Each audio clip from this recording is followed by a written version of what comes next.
Nesta imagem, como vocês podem observar, a linha na cor verde representa o plano de órbita da Terra. A linha rosa é a linha de Greenwich e a linha vermelha é a linha do Equador. Então, como vocês sabem, né, já foi estudado na aula anterior, a linha de Greenwich é o meridiano principal e a linha do Equador é o paralelo principal. Então, agora vamos falar um pouco sobre os movimentos que a Terra faz. Então, temos os movimentos de rotação e os movimentos de translação. O que seriam os movimentos de rotação? Os movimentos de rotação é o movimento que a Terra faz em torno do seu próprio eixo, né? Ela gira em torno do seu próprio eixo e esse movimento ele dura 23 horas e 56 minutos, a duração de um dia, né? Aproximadamente. E a translação é o movimento que a Terra faz em torno do Sol, né? A Terra gira em torno do Sol e isso dura aproximadamente 365 dias e 6 horas. Então, vamos falar um pouco das consequências da rotação, que é o movimento da Terra em torno do seu próprio eixo. Então, isso gera ventos, né? Gravitação, achatamento dos polos, desvio das correntes, que causa um efeito de Coriolis, sucessão de dias e noites e os fusos horários. Então, vamos explicar um pouco o que é esse efeito de Coriolis. Então, esse efeito é devido à rotação da Terra, né, ao movimento em torno do seu próprio eixo. Então, essa força de Coriolis, ela serve de base para diversos efeitos que acontecem na Terra. Essa força ela influencia no movimento das massas de ar, desvia a trajetória de projéteis de longo alcance. Então, como toda teoria física, a força de Coriolis possui sua representação matemática e sua fórmula. E no cotidiano, o efeito de Coriolis é responsável por movimentos giratórios dos furacões.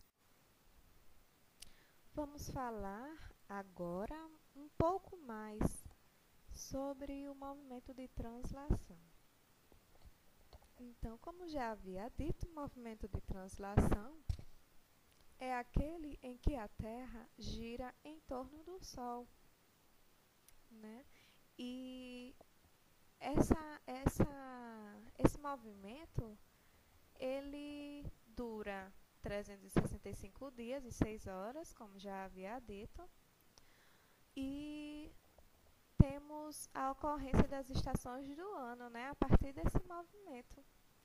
E temos quantas estações do ano? 4 estações, que são denominadas de outono, inverno, primavera e verão.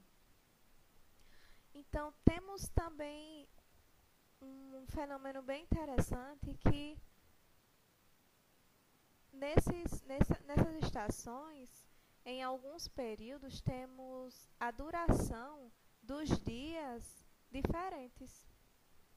No caso, no equinócio de outono e no equinócio de primavera, os dias e as noites são iguais.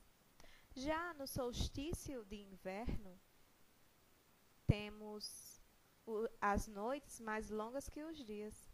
E no solstício de verão, temos os dias mais longos que as noites.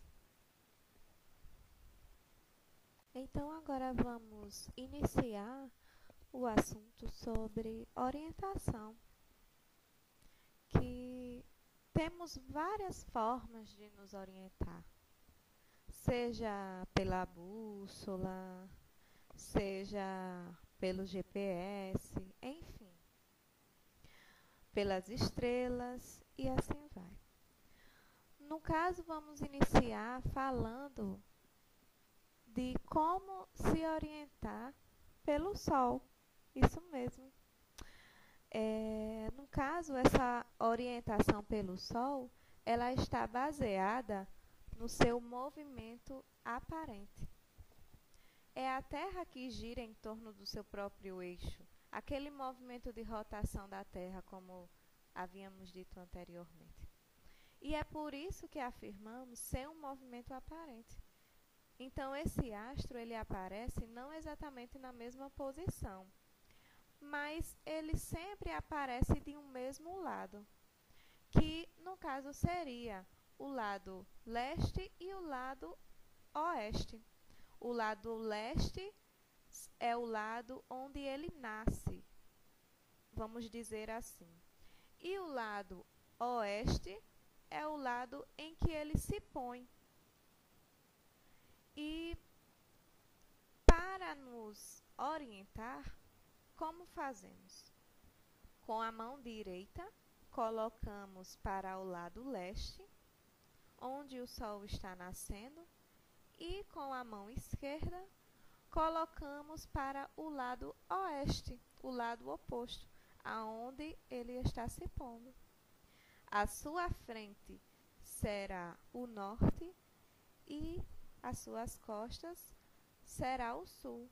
A partir daí, você pode se orientar utilizando esses pontos. Então agora vamos falar de um fato curioso, que é os polos. Os polos geográficos e os polos magnéticos. Os polos geográficos, os polos norte e sul geográficos, são uma convenção humana.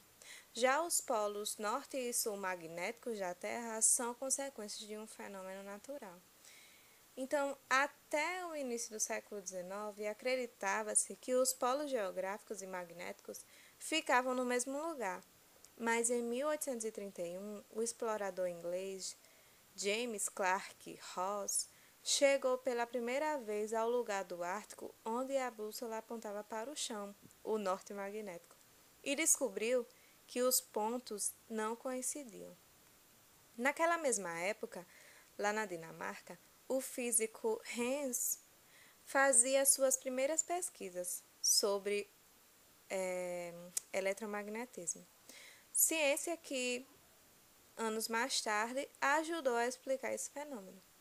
Então, vamos falar um pouco mais sobre esse fenômeno, vamos entender um pouco mais. A rotação da Terra acontece em torno de um eixo perpendicular ao plano do Equador. Então, os polos norte e sul geográficos são os pontos em que o eixo passa pelas extremidades do planeta. Esses pontos servem de referência para os paralelos e os meridianos terrestres. No centro do planeta, há uma grande bola de ferro fundido que chamamos de magma, pouco menor que a Lua. Essa bola, ela gira um pouco mais rápido que a própria Terra e movimenta um outro mar de ferro fundido ao redor. Então, nessas duas partes, existem cargas elétricas em constante movimento. E esse vai e vem das cargas elétricas cria um campo magnético. No caso do nosso planeta, os físicos creem que o magnetismo da Terra é produto da movimentação do núcleo cheio de cargas. Após anos de observação, sabe-se que o ímã terrestre, como todo ímã, é mais forte nos polos.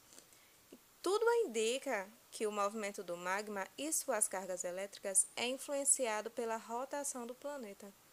E como o eixo de um campo magnético é sempre perpendicular aos das cargas, o eixo terrestre seria próximo ao eixo geográfico.